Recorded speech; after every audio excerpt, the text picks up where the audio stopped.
Hello and welcome to this episode of Speak PR. My name is Jim James and I'm your host. And today I'm going to talk about native discovery and content amplification. Now I'm talking about this because I was given an SMS by a good friend, Mark Campman, who's a social media expert.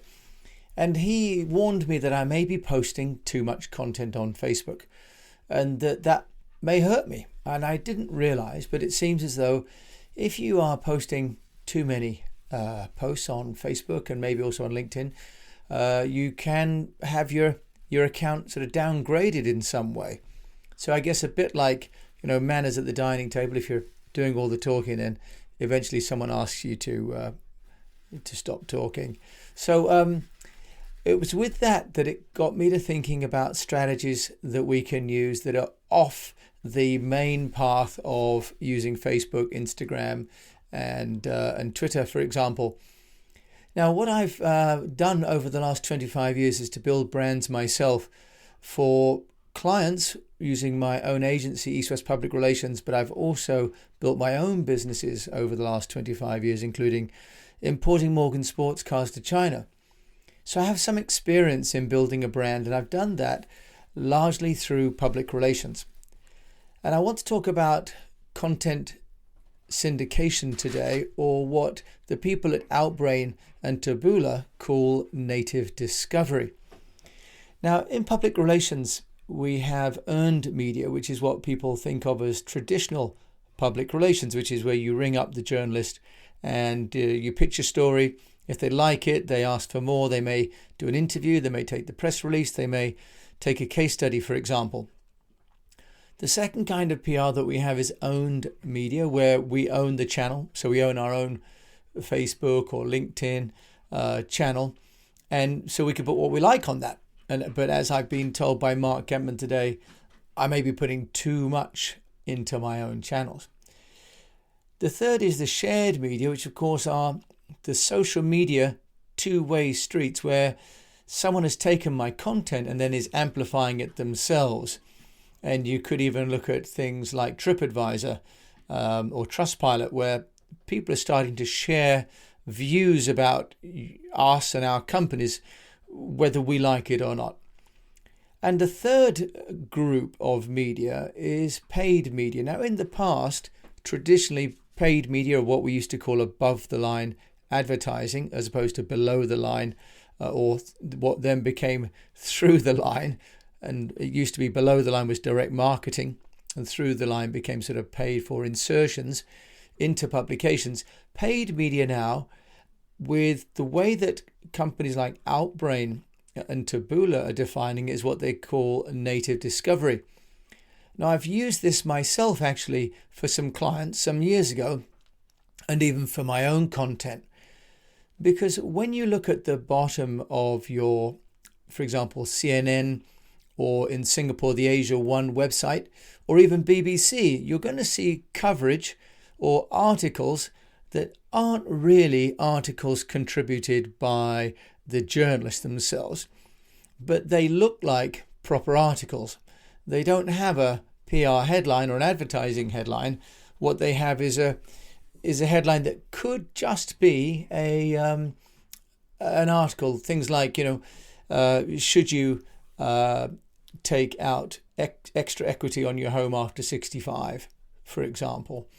And what you'll find is that long form content has been provided by a publisher, by a company that has paid to send out long form, i.e., articles as opposed to adverts, or it could be a video. And it's the equivalent of the old, what we used to call advertorial supplements. So paid content is now distribution and exposure that we've paid for, and it can include search, social media campaigns, display ads, and so on. Now, with Outbrain, I've used that with really good effect, and I'll go into how that works in just a little bit of time.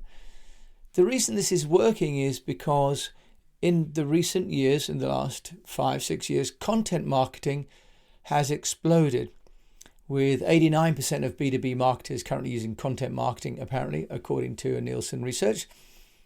And that's because editorial and informational and entertaining content works best. Viewers now, as we're looking at screens and we're controlling what's on the screen and surfing and moving on if we don't like it, means that advertising in the old banner ad networks that we used to have in the late 1990s, early 2000s are largely gone because people like Safari and Google put ad blockers. So we used to have a little banner or even a sidebar on the browser, but now those have gone because what the browser owners realized was that that was their revenue and they weren't going to give that away to ad networks. So the way to get in front of people is sometimes through giving them great articles that they will run. But what we can also do is to share content through what we call these content syndication platforms. Now, the people at Outbrain, they call it native discovery because what happens is that content goes into content that is being read by the viewer already or watched by the viewer already. So just in the same way that advertising has become targeted according to the search or what we've seen already, this is of course where all the cookies are coming in. What the native discovery does is it's basically saying if someone's reading about mortgages or about pensions and so on, we can send them long form content that's also relevant to that particular area of interest. Now, it can carry some SEO risks, some search engine optimization risks, because if you have repetitive content going across lots and lots of channels, we can actually be penalized apparently by people like Google. But fresh content syndicated across multiple platforms is good for our SEO. So I think my view is you can use the same content 2 or 3 times, maybe not all on the same day, but over a period of a month, and fare no risk whatsoever. Now, there are platforms like Medium where we can post our own content, whether it's photos, audio, videos, and so on. And these really are, if you like, shared content in my view. It's like a group blog where everybody is participating and it becomes sort of like a self-publishing platform. There's another one which is called Scoop It, which also starts to collate content from around the web and automatically compile it for us. I think those are not really content syndication in the definition that I like to use, which is really taking content from one place and sending it across multiple platforms. A bit like we're doing with repurpose.io for our video, for example, creating audiograms from Buzzsprout, using repurpose.io to create audiograms that are automatically sent through to our YouTube account and to our Facebook account. So there's Medium, but there's also, for example, SlideShare. And I'm always amazed that more clients don't use SlideShare, especially for B2B. To give you an idea of the sort of potential of SlideShare, there's a recent share by Ogilvy on social media trends in 2020, and it has 598,375 views. Now imagine if you're any agency, to have 500,000 people look at your PowerPoint presentation, normally preserved maybe for a few clients and a few staff, that's pretty amazing, right? By any advertising standards, that's fantastic, and that's free. So 80 million people use SlideShare every year, apparently, to learn about topics quickly from subject matter experts so you can categorize them. So it was founded in 2006, and I have been using it for quite a long time myself. And I put company presentations on there, and I put pitches on there where we created content that clients or companies decided not to use. We don't put anything proprietary to them, of course. But it was acquired in 2012 by LinkedIn. And although the integration isn't one where you log into LinkedIn and you automatically go to SlideShare, you have to log in and out. There are some 18 million uploads in 40 content categories. And it's one of the top 100 most visited websites in the world. So for any B2B client that I have, I always recommend getting product brochures and any marketing materials at all and knowledge into SlideShare, and it's free to post. Now, I mentioned Outbrain. Outbrain.com is a site that I've been using. What I do then is I post content on there, for example, a long form article that might be a white paper written by a client. And then I can choose quite specifically on a cost per thousand basis. So what I've done in the past is spend $50 to $100, and we've got even 20 to 30,000 impressions and 2 to 3% click-throughs back to the website of our client. And that's the key difference with Outbrain compared to, for example, having an article on a website published, with just editorial. With Outbrain, if someone clicks to read the article, it's taken back to the host website. In other words, if I have a client white paper and I've got it on their website, I can then buy traffic. I can buy readers by geography, by publication type, and by price, and also by duration and by budget. So I can bid basically to be on the front page. So if you've got a lot of budget, you can even be, for example, on CNN or the BBC or Asia One, which obviously are major outlets. So that's the content that you're seeing on the bottom of your browsers. Now, Outbrain helps over 1 billion people discover content, apparently, every year. And it's eclipsed by Taboola, Taboola.com, which is really the other game in town. I had heard at one stage that Taboola was buying Outbrain. But now I look again, that doesn't seem to be the case. So there are two games in town.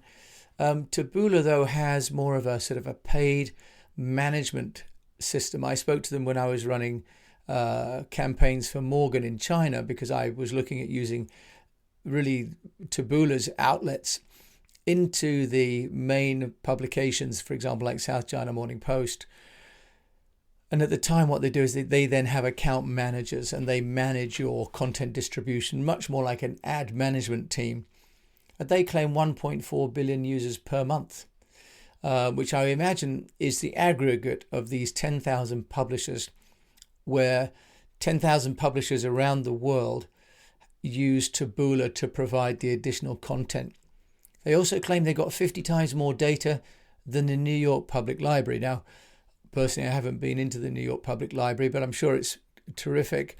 But that gives you a measure of the scale of digital data just on one of the platforms. Now, you need to have a bigger budget with Taboola. They don't have prices on the website, because what happens is you sign up and you get an account manager. So I started this sort of conversation because I was warned by Mark Campman, who's an Instagram expert and has the book called Flirt, all about digital media and marketing, saying we need to be careful that we can, if you like, saturate Facebook and YouTube and Twitter with too much content, which I have to say I find a bit of a surprise. But if that's the case, another thing we can look at is the content syndication. That does take a little bit of budget. It doesn't cost anything to post things to medium.com nor to SlideShare. But those two platforms really are posting and hoping people, or having people come and find the content. What I call content syndication, and what Outbrain call native discovery, is really where your content is placed through one portal, one platform, and it's distributed on your behalf to multiple platforms. In the case of Taboola, 10,000 publishers. Outbrain also claim to have thousands of publishing outlets as well. So that distribution, transportation, creates huge opportunities, but it does have a small amount of cost. So great value. Get anything that you've got that you can use on SlideShare and embed the link wherever you can, because SlideShare enables you to embed those slides into, for example, WordPress or into any other website. You can even embed them and link them into your LinkedIn, for example. But I recommend, if you've got some good long form articles and content, maybe you're changing up, for example, how a car industry is going to change with regards to NEVs, for example, or in-wheel motors is another potential client or company we work with called Protean. Look at Outbrain as a way, because it has a scalable cost and is very targeted, and it does bring traffic back to your own website. I know it because I've tried it. I've used it with clients to really quite some success. Now, as we've said before, digital marketing and public relations is 20% content development and 80% marketing. Content syndication is part of the amplification part of Speak PR, which is our 5-stage methodology, which is to storify, personalize, engage, amplify, and to know. Content syndication is a valuable way to leverage your current content using platforms that are out there so that people can find and read or watch what you've got to say, how you add value to the marketplace without having to do really any extra work, but just leverage the technology. It's there to serve small and medium-sized business owners like me and you to get our word out. So with that, I wish you the best of health, a profitable business, and that you keep on syndicating your great content. Thank you so much for listening to this episode of Speak PR. My name is Jim James. If you like this, please do rate us. You do that by going to the bottom of your iTunes or your podcast, and you'll see something saying rating, and you log in and you can fill in the form there online. If you would like to get more information about Speak PR, it's all available on our website at eastwestpr.com, as is a subscription to our weekly newsletter, which goes out every Friday around the world. And if you'd like to write to me directly, please do, jim@eastwestpr.com, or find me on LinkedIn. I'm linkedin.com.in.jamesjim. So with that, I wish you a great day. Thank you so much for tuning into this episode of Speak PR.